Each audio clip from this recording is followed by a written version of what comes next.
আমার নাম আখি বেগম। আমি গোপালগঞ্জ টিটিসি হাউসকিপিংয়ের একজন প্রশিক্ষণ গ্রহণকারী। এখন আমি টোস্ট মেকারে কিভাবে টোস্ট তৈরি করতে হয় সেটা দেখাবো। আমি এখন প্রথমে সুইচটা দিয়ে দেব, তারপর দুইটা টোস্ট মেকারে দিয়ে দেব। এখন আমি নখটি নিচের দিকে দিয়ে দেব, টোস্টটা হওয়া আগ পর্যন্ত অপেক্ষা করব।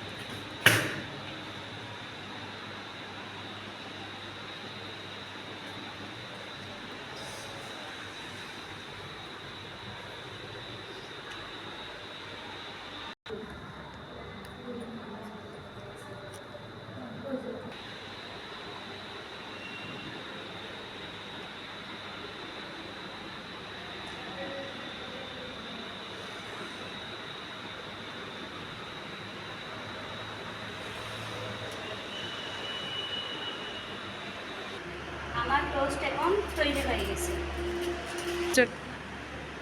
এখন আমি নামিয়ে নেব। আমার ভিডিও দেখার জন্য সবাইকে ধন্যবাদ। আসসালামু আলাইকুম।